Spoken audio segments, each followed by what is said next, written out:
Hey everybody, this is a clip from the latest episode of the Randi Rhodes Show. If you want the full episode, you can watch live on Free Speech TV, Dish Channel 9415, DirectTV 348, Sling, Roku, and AppleTV. Hello, it's Randi Rhodes. Here's a clip from our show, and go to randyrhodes.com for the whole thing and a podcast. Buy a stinking podcast. Mary had a little man. The fall. We believe that all men are created equal. To the magnificent mosaic that is America. From radio beacon to radio beacon. I have a dream today. Change has come to America. Believe it. Knock, knock. Who's there? It's a figment of your imagination. Randi Rhodes Show. Turn up your mind. We'll march through the South, through the streets of Jackson, through the streets of Danville, through the streets of Cambridge, through the streets of Birmingham. But we will march with the spirit of love and with the spirit of dignity that we have shown here today.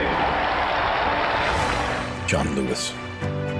He was jailed and beaten, but never bowed. The son of sharecroppers, he was one of the first freedom riders. Attacked by a mob and left for dead in a bus station in Montgomery, Alabama, he got back up and led the fight for justice. That was John Lewis. He always got back up and never quit. Surrounded and assaulted by hate, he rejected violence and embraced love. For over half a century, he showed us the true meaning of courage and dignity. Today, America is in another crisis, and a new wave of hate is once again embraced by the powerful to hold on to their power. In the days ahead, let us be guided by the courage of John Lewis. He never quit. He always got up. He knew a better day belonged to those who had the courage to act. Now it's our turn. We must say, wake up, America, wake up, for we cannot stop, and we will not and cannot be patient. The Lincoln Project is responsible for the content of this advertising.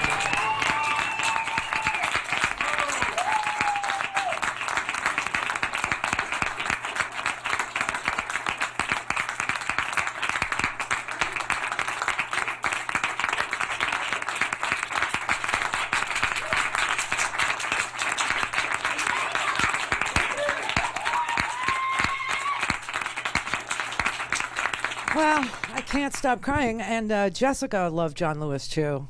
She knew John Lewis. She followed John Lewis on Twitter.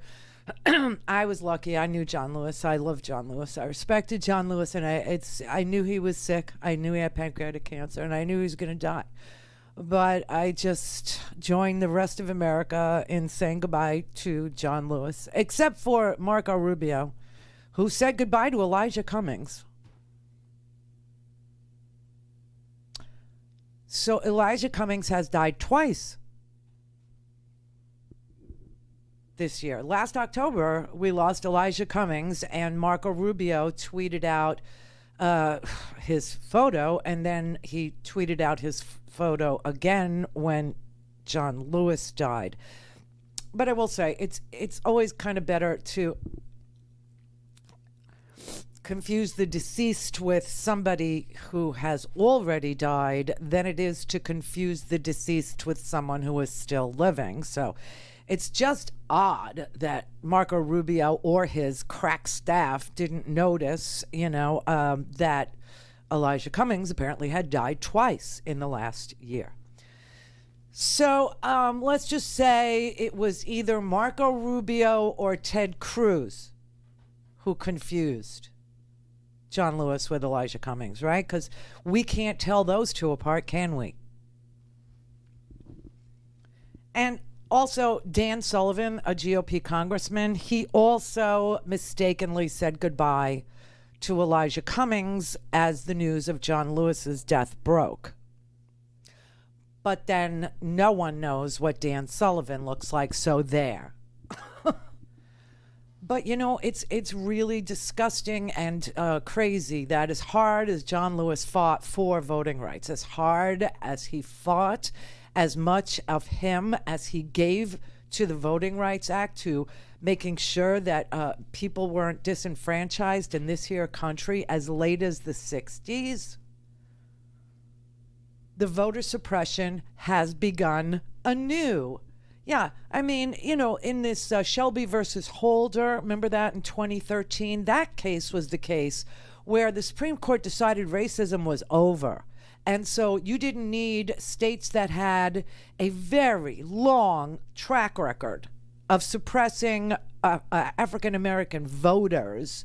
They didn't need pre-clearance anymore, meaning they could put one polling place in a city of 800,000. They could move the polling place from the city to outside the city.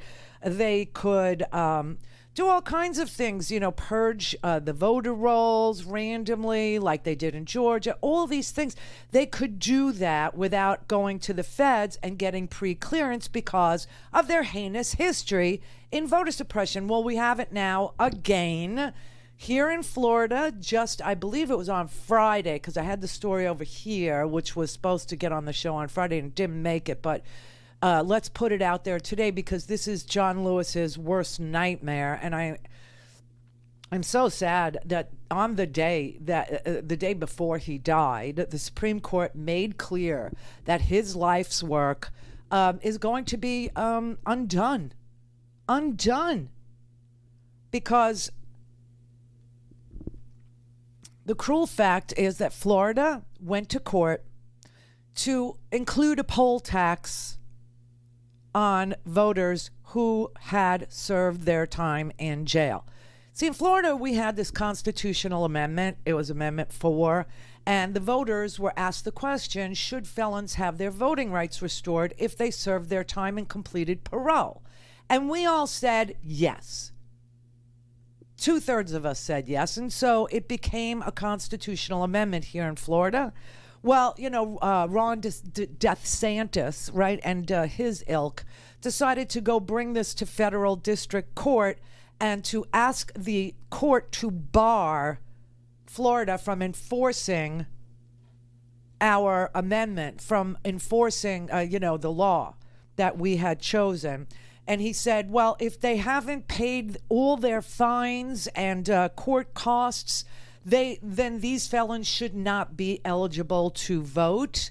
And the federal district court said, no, we're not going to bar them from voting. And so DeSantis took it to the entire district court, the 11th Circuit.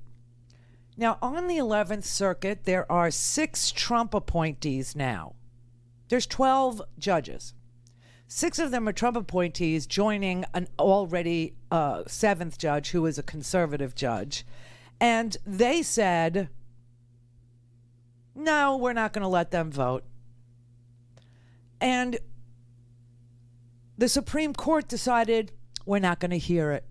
We're not going to hear the case. And so felons who haven't paid their fines, who haven't paid whatever the court ordered them to pay, cannot now vote. That's 1 million people in the state of Florida who are now suppressed, who cannot vote because of a poll tax, because they have to pay money in order to get franchise. Now, here's the kicker. Florida is so messed up. Our system is so dysfunctional that the state can't even tell people who want to or might be able to pay court costs or fines that they are supposed to pay how much they owe.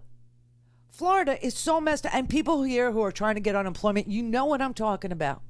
The state can't even tell people what they owe and will not be able to do so until 2026. 2026 is when the state of Florida believes it might be able to tell people who owe court costs what they owe, and then they might be able to. I mean, this is just so unbelievable. Meanwhile, voting while ineligible is a crime. So the felons who don't know how much they owe and won't know how much they owe until 2026, they know that they better not vote, because ineligible voting is a crime. And they would get prosecuted in 2026. Can you imagine that? Rest in peace, John Lewis. Mary had a little man. The fault. We believe that all men are created equal. To the magnificent mosaic that is America. Radio Beacon.